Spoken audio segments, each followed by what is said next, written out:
My dad is a classic Texas guy, 6'4", built like a brick wall, and possessed a total of 3 emotions. He spent 7 whole years restoring a vintage midnight blue 1969 Chevy Camaro. It was his absolute baby.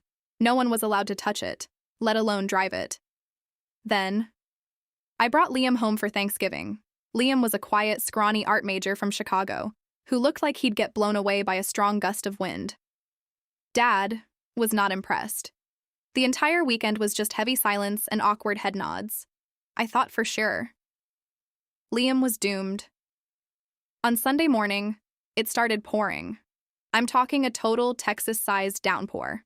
Suddenly, we heard this horrific, deafening crash from the driveway. We all ran outside.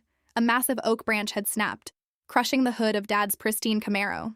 Dad just stood there on the porch, completely frozen. 7 years of blood, sweat, and tears, just ruined in a second. I could see his jaw clenching, and I honestly thought he might cry, before anyone could say a word. Liam just bolted into the freezing rain. He didn't even grab a jacket. He threw his weight against that heavy, jagged branch, scraping his hands up terribly, just trying to lift it off the engine block before the water flooded the engine. He was slipping in the mud, totally drenched, yelling for me to grab some tarp from the garage.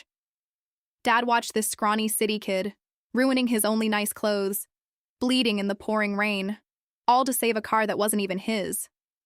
Dad walked out, grabbed the other side of the branch, and together, they hoisted it off.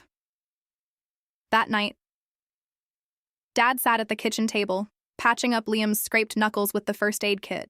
He looked up, handed Liam a cold beer, and said, "You've got some grit, kid." They've been best friends ever since. And yes, Liam is the only other person allowed to drive that Camaro.